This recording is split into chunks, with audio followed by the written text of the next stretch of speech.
안녕하십니까.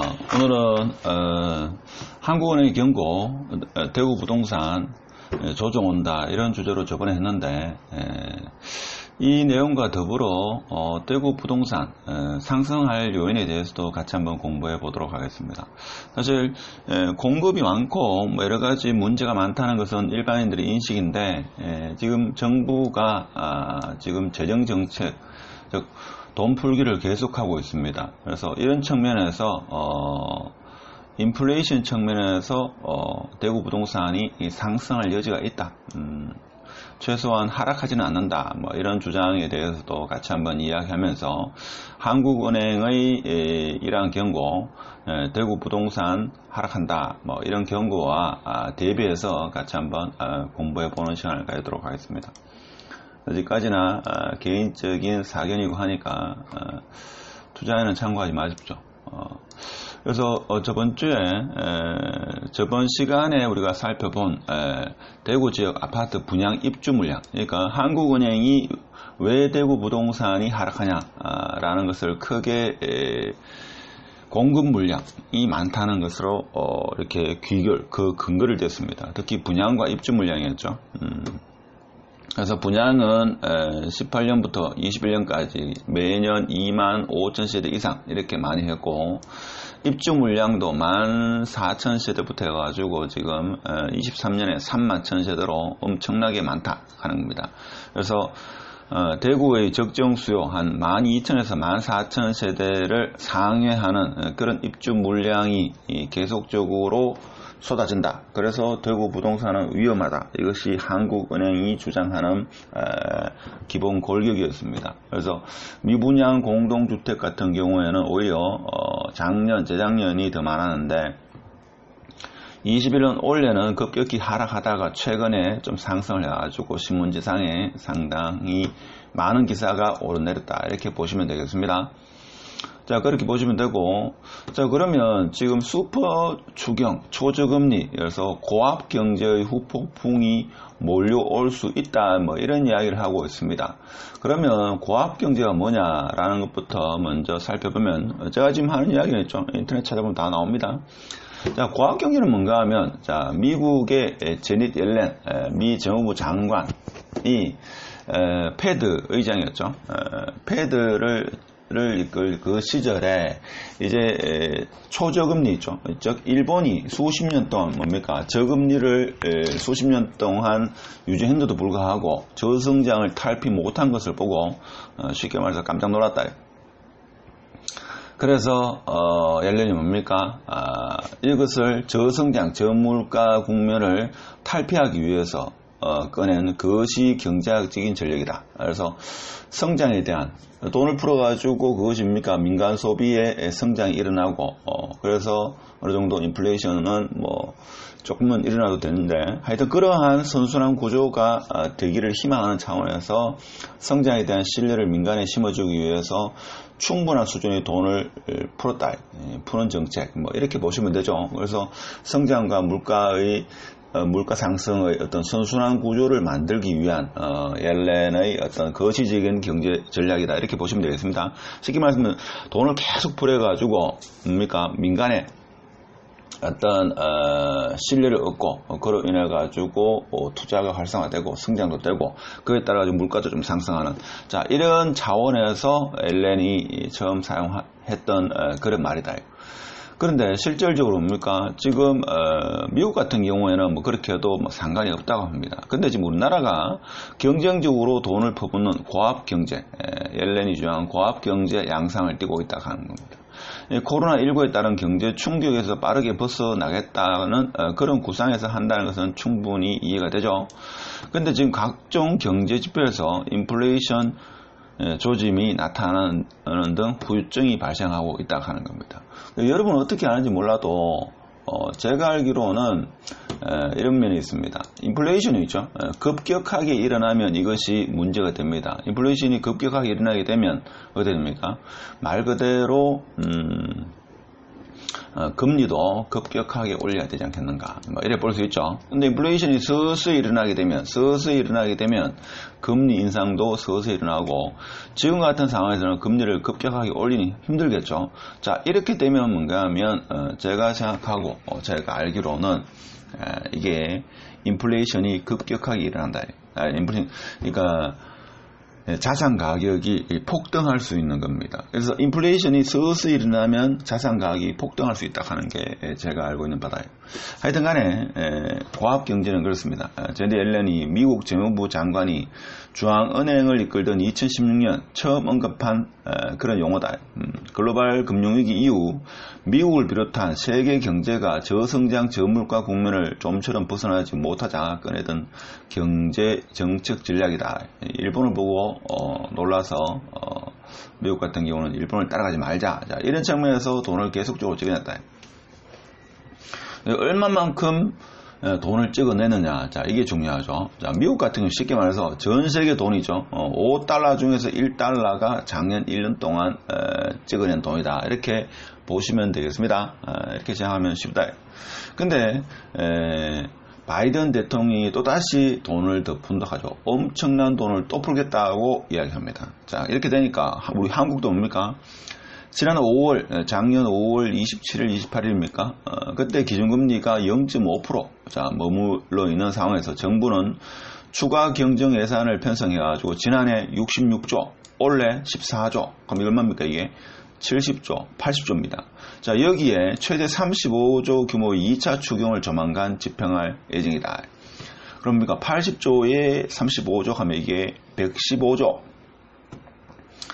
자, 그리고 피해 계층 지원에 집중했던 지난 3월 1차 추경 때와 달리 최소 12조 원 이상을 대다수 국민에게 현금으로 지급할 방침이다. 자, 그리고 여기에 1조 규모의 카드 캐시백 정책을 통해 민간 소비를 부양시키겠다 하는 게 지금 현재 한국의 고압 경제 정책이다.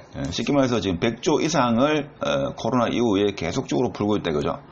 근데 당연히 지금같이 어떤 코로나 인해 가지고 경제가 어려운 상황에서 돈을 풀지 않으면 다른 뾰족한 수가 있느냐, 자, 이렇게 우리는 생각할 수 있죠. 사실 뭐 저도 일부 충분히 동의를 합니다. 그렇죠. 특별한 대책이 없으니까. 자, 그런데 문제가 되는 게 이거죠. 일단 계속 보겠습니다. 정부의 확장 재정 정책인데, 문재인 대통령 지난달 취임 4주년 특별 연설에서 올해 4% 이상의 성장률을 달성하기 위해서 정부 역량을 총동원할 것이다. 쉽게 말하면 돈을 계속적으로 풀겠다 이 말이죠. 그래서 지난해에 이어 올해도 지속적인 확장 재정 기조의 필요성을 강조했다. 돈을 경제가 살아나고 민간이 어떤 신뢰를 얻어가지고 성장하고 뭡니까? 물가 상승도 일어나고 이런 선순환 구조가 될 때까지 한국도 확장 재정 정책을 풀겠다 하는 겁니다. 돈을 풀겠다 이야기인데, 문제는 이거죠. 재료금리 확장 재정 정책, 자, 미국을 따라가는 한국이다. 근데 뭔가 하면 돈 풀기를 계속 풀다가는 인플레이션에 직격탄을 맞는다. 그 미국 같은 경우는 달러에 대한 수요가 많습니다. 그렇죠? 자, 그래서 쉽게 말하면 달러가 전 세계에서 다 통용된다. 근데 우리나라는 뭡니까? 우리나라 돈이 전 세계에 다 통용되는 게 아니다 이거죠. 자, 이게 문제입니다. 그리고 나중에 인플레이션이 일어났을 때 이 컨트롤 하기가 쉽다고 합니다. 근데 우리나라는 그렇지 않다 하는 겁니다. 계속적으로 보겠습니다. 그래서 결과적으로 문제는 뭔가 하면 커지는 자산 거품이다. 그래서 경제가 빠르게 회복되고 있는 상황에서 저금리와 재정을 통한 돈 풀기가 지속되면 자산 거품이 커지고 물가가 급등하는 인플레이션이 나타날 우려가 있다 하는 겁니다. 그래서 여기서 보통 사람들이 조금 헷갈려 하는 게, 인플레이션이 일어나면 금리가 상승할 건데 금리가 상승하면 부동산에 직격탄이 아닐까 이렇게 이야기하지만 제가 볼 때는 꼭 그렇지 않다 이거죠. 서서히 인플레이션이 났을 때는 자산 거품도 상당히 커진다 이렇게 보시면 되겠습니다. 저 같은 경우는 인플레이션이 물가 상승이 일어나는 걸 많이 느낍니다. 저번에 제가 실시간 방송할 때도 그렇지만 국수 먹으러 갔는데 4인 먹고 국수 먹고 수육을 먹으니까 65,000원. 예전에는 5만 했습니다. 횟집에 가가지고 저녁에 가족들하고 간단하게 식사 5천만 했는데 그냥 75,000원, 75,000원 이렇게 나옵니다. 그렇죠? 예전에 한 6만원 이렇게 나왔습니다. 뭐 예전에 얼마 안 됐죠. 그 다음에 이발비도 13,000원 하던 게 이제 제가 사는 이곳에는 13,000원짜리가 없고 최하가 15,000원이 돼요. 15,000원. 그 다음에 두부 같은 경우죠. 두부 한 모가 3,000원 하던 게 3,500원. 3,500원. 그리고 뭡니까? 슈퍼에 파는 기타 있죠.